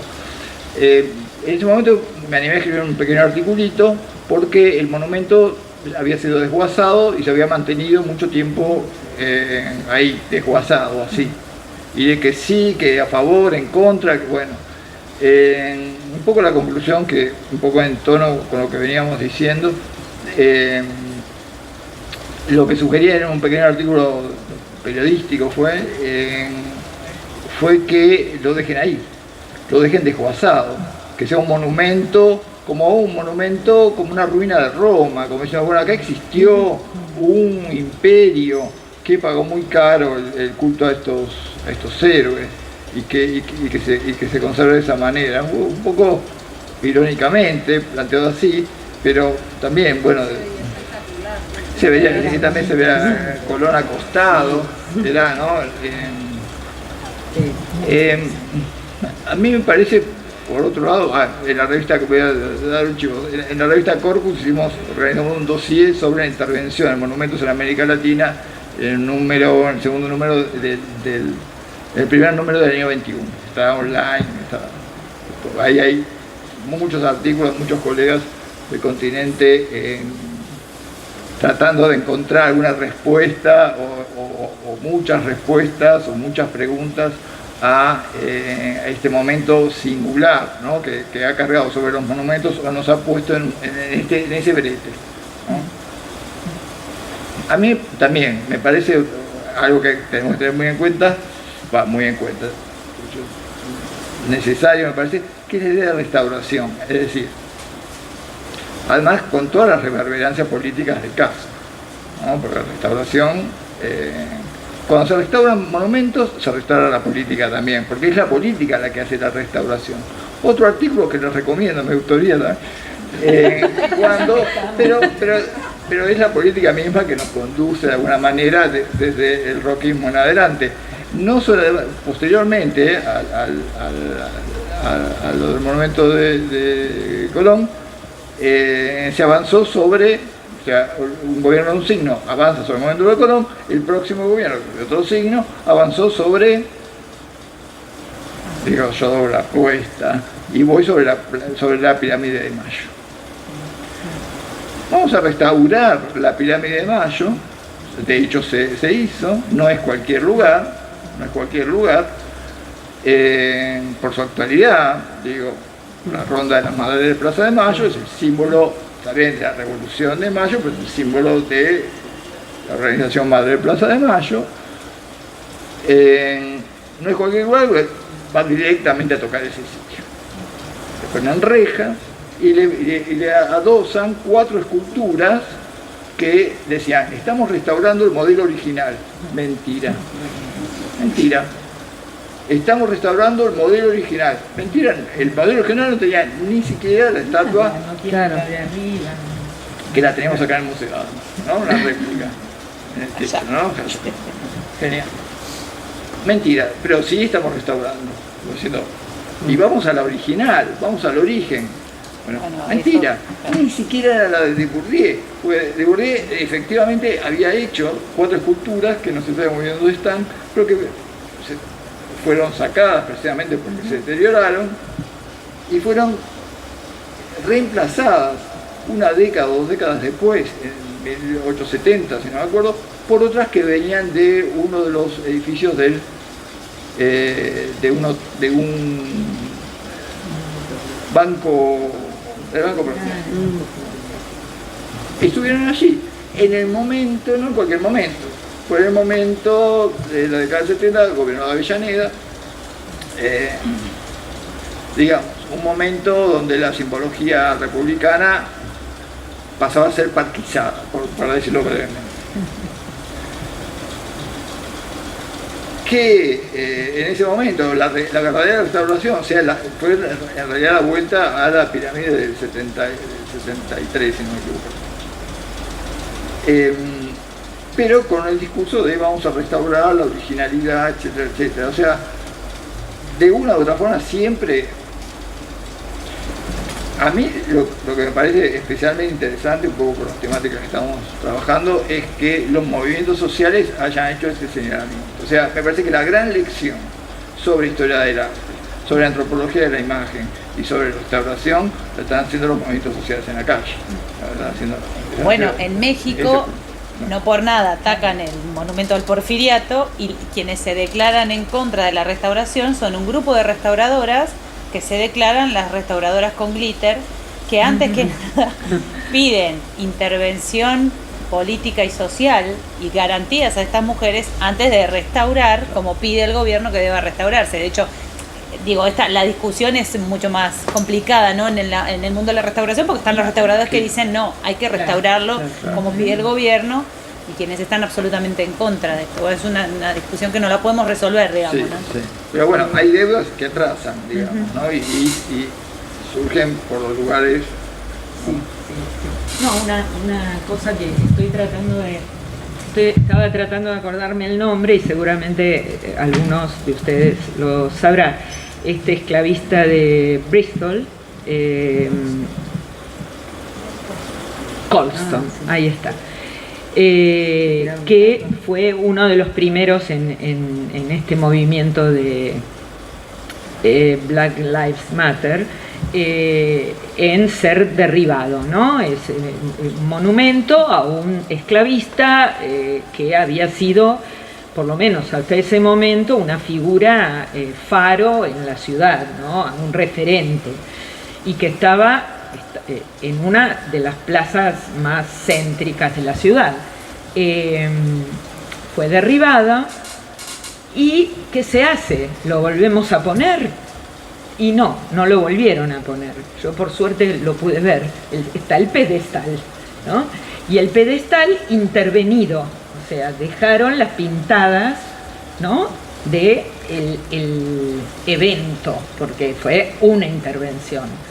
Y está, no me acuerdo ahora bien dónde, pero está en un lugar de exhibición, creo que está en el hall de la casa de gobierno, digamos, de la ciudad, y con una cartelería y con un montón de información como para reponer, digamos, quién es este personaje, por qué ya no está en la plaza, y quiénes lo sacaron de ahí, ¿no? Entonces creo que un poco es eso, dar cuenta de que los monumentos, bueno, y Carolina, que los han también estudiado, y tantas colegas que han estudiado el tema de los monumentos, que son vivos, no son cosas que pueden permanecer al margen de la dinámica social, política.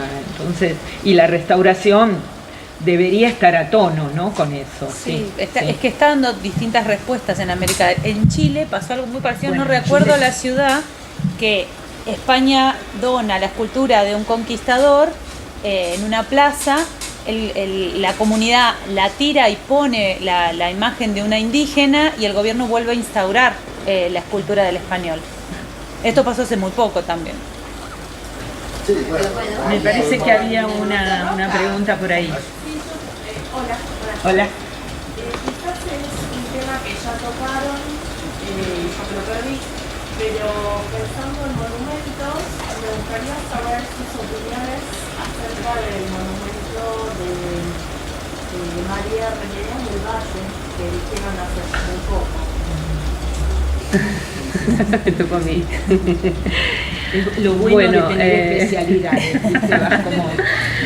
Bueno, sí, es un monumento que se inauguró, realmente yo no pensé que iba a inaugurarse tan rápido, ¿no? Porque es un concurso del 2020, premiado en el 2021, enero, y en noviembre del año pasado se inauguró en Estados Unidos, no me acuerdo, en Bernardo de Irigoyen, y cerca de la iglesia de la Concepción. ¿No lo viste? No lo vi. Bueno, el día 8 de noviembre, que es el Día Nacional de los Afrodescendientes, afroargentinos y de la cultura afro, ese día se inauguró el año pasado. Es un monumento que a mí siempre me llamó la atención, tuvimos discusiones en grupos de trabajo acerca de esta necesidad también de replicar monumentos que son decimonónicos, ¿no? Porque reiterar una forma de representar o sea, no es una crítica, es una pregunta que me hago, ¿no? Pero también uno piensa que están tratando de tener el mismo espacio o cumplir la misma función que cumplen los otros monumentos que todavía están en la ciudad, ¿no? Sin embargo, para mí, voy a ser muy subjetiva en esto, hay para mí una dificultad, algo que en la gestualidad de esa representación. No sé si la conocen, vos seguramente sí, si lo preguntaste, que está muy vinculado a todos estos estereotipos de la representación de los afrodescendientes, la boca entreabierta, la desnudez o casi desnudez de la mujer, no sé, y dentro de la propia comunidad afrodescendiente, en comentarios, por supuesto estoy hablando de redes sociales, hay como enfrentamientos, bueno, como son las redes, ¿no? Idas y vueltas respecto de que eso no nos representa, otra parte que está sumamente contento y orgulloso de esa representación, que quiero decir, no estoy diciendo que no hay que estar orgulloso, lo que me llamó la atención es la decisión de que ese fuera el proyecto ganador, por ejemplo, ¿no? Desconozco las circunstancias del concurso que otros proyectos hubo, porque es cierto que dentro de las propias comisiones o jurados que iban a elegir todas las temáticas o todos los premios, había más de un afrodescendiente. Entonces hay una participación de la propia comunidad que eligió esa escultura, ¿no? Pero tal vez fue la única, no sé, hay distintas circunstancias allí presentes. Yo particularmente tengo esta visión que me parece que no sé si atrasa, pero podría haber sido como distinto. Si bien el monumento es muy particular, porque tiene la posibilidad de, o se produce en 3D, ¿no? Entonces uno tiene la posibilidad de replicarlo de manera más pequeña, es como accesible a cualquiera, tiene unas características distintas de lo decimonónico, pero está emplazado en un espacio específico a la manera de un monumento del siglo XIX. Y ya digo, esta manera de representar a María Remedios me resulta extraña, pero bueno, no sé, ya digo, hay relaciones, hay enfrentamientos dentro de la propia comunidad que están en disputa acerca de que unos dicen, esta manera de representarnos nos está llevando de nuevo al pasado, a esta estereotipación, y otros dicen, no, María Remedios era una guerrera, era una aguerrida, no sé, hay muchas discusiones al respecto. Yo creo que podría haber sido representada de otra manera particularmente. Sin embargo, creo que el lugar de emplazamiento me parece muy interesante, porque es ese barrio, el barrio de la Concepción. Siempre se ha dicho que el barrio de los negros ha sido Montserrat o San Telmo, el barrio del tambor y demás. Y sin embargo, Concepción si uno va a las parroquias, a los censos y demás, es Concepción el barrio y la iglesia de la Concepción. Entonces hay ahí también hay muchas cosas, ¿no?, en juego. Hay conocimiento del tema, porque por algún momento, una razón se decide emplazarlo en ese lugar, que me parece importante que sea allí. ¿Sí?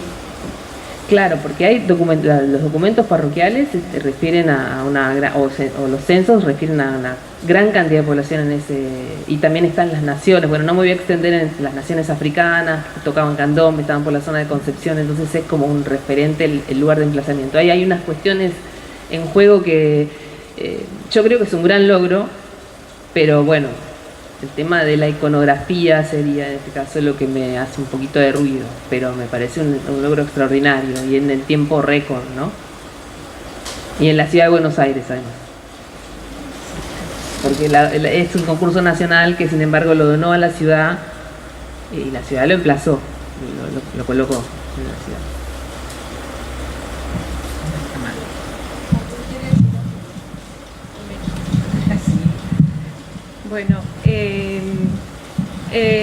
Bueno, de este tema obviamente hay muchas cosas para decir, pero vinculándolo con la exposición, esto que tú dices, Virginia, sobre la intervención y la reinterpretación posible en los gestos de diferentes comunidades, ya sea en el espacio público o en lugares cerrados, bueno, toda esta cuestión de la movilidad de lo que supuestamente está hecho para quedarse en un lugar y para siempre, ¿no? Esa cuestión de eternidad que siempre los monumentos plantean. Y en esta idea también de Sarmiento, de este Sarmiento fijo y inmutable. Digamos que volviendo a esta cuestión que recuperaba Carlos en la exposición, yo quise que hubiera un gesto, ¿no? También en esa incorporación. Entonces, por un lado, la exposición se llama Sin Pedestal porque apela a justamente la relación que uno hace con el busto, ¿no? Y a intentar eliminar esa cuestión jerárquica, ¿no? Poniendo unas bases que eran muy bajas. La Virginia aquí le hicimos todo un laboratorio de cómo hacer para hacer ese montaje. No están en pedestales individuales, sino que están en unas mesas que evocan también de alguna manera esa cuestión de que fueron observados, mirados, que son objetos, pero que no están en un lugar. Esa vuelta que terminó dando la exposición, que proviene de la misma investigación, de determinar, incorporando a Sarmiento en una exposición que originalmente partió de la pregunta por la alteridad, tiene que ver o se muestra en la exposición con un gesto que es la de girar a Sarmiento. Es un gesto muy sutil, ¿no? Simplemente no está mirando de frente y no está arriba, ¿sí? O sea, no es como se esperaría que se viera. Y ese gesto lo que hace es, y bueno, por lo que me cuentan también de la recepción en la exposición, es la gente, todo el mundo está preguntando por qué Sarmiento no está mirando para el frente. Porque algo pasa, entonces yo los veo, porque cuando hago las visitas también, como que se meten en la esquina porque lo quieren ver de frente como si nunca lo hubieran visto. Hay algo en la corporalidad respecto a lo que se observa, pero que está arriba, aparte está de frente. Y ese de frente también con las otras esculturas, con la escultura de Tafá, es muy fuerte, porque cuando tú pasas a la otra escultura te la encuentras de frente y es una mujer que está sufriendo. Entonces es como una intención de este cara a cara que decía Carlos, que es muy importante, que vuelve en diferentes momentos de enfrentarse a algo que no queremos ver, ¿sí? Ahí vuelvo con esta cuestión del racismo, que es: te muestro algo que no quieres ver y te oculto lo que quieres ver o lo que siempre has visto, que crees que está ahí, y pongo una pregunta sin poner demasiado texto, ¿no? O sea, ahí hay como unos juegos en los que pensamos mucho cómo hacerlo, subirlo, bajarlo, en fin, y que también están en los nomencladores de la exposición, que tiene que ver con cómo se nombraron esas esculturas históricamente, ¿sí? Entonces esta idea, esto que decía Marilu del negro del Brasil, que le pone ese nombre Víctor de Paul, de pronto en una catalogación se convierte en un negro cubano, ¿no? Es decir, ahí, claro, cualquier cosa menos argentina.